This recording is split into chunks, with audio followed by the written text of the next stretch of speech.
Rayfield, Vice Chair McLean, thank you for this opportunity.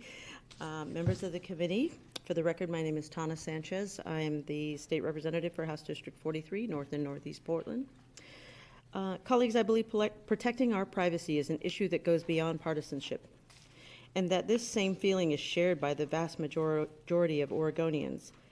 Today, with House Bill 2813, I have such a hard time with numbers, I don't know why that is. We have an opportunity to codify that sentiment and take a leading effort to ensure the internet privacy for Oregonians is protected. In the wake of the recent actions at the federal level, my office has received many calls and emails from constituents who are deeply concerned about the impact of these decisions. Each person who has contacted my office has asked that we take some steps to protect internet privacy here in Oregon. Not one has asked us to remain idle on the issue. There are many other states across the country who have pending legislation on this issue, and I would like to direct you to a document on OLIS that shows a list of states and the actions that they are considering.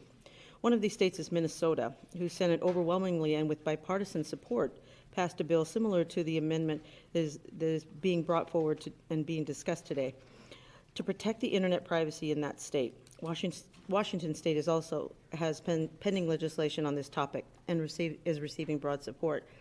Some may argue that the regulatory framework should exist at the federal level, not at the state level, which does make sense. However, recent actions on the federal level strongly suggest we can't afford to sit around and wait for Washington, D.C. to come through on this issue for us.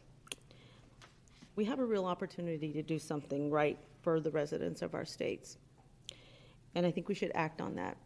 And let me just say that, hearing more of everyone else's testimony, and then as I read the amendments, one of the biggest concerns that I have that is in my other life, the work that I do, I work with victims of domestic violence and children who live in foster care.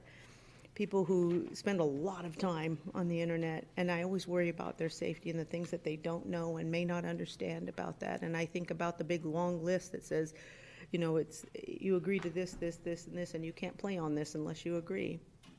I think, it is what it is. But I don't think that the multitude of young people that we have doing this, doing the internet far outweighs any kind of work that I do or things that I do on the internet. I don't think we should jeopardize their privacy either, because they don't know. They don't know enough to stay safe on this thing. They may not even know enough to opt out if we get to that place. I think it's so very, very important that we do the best we can to protect them.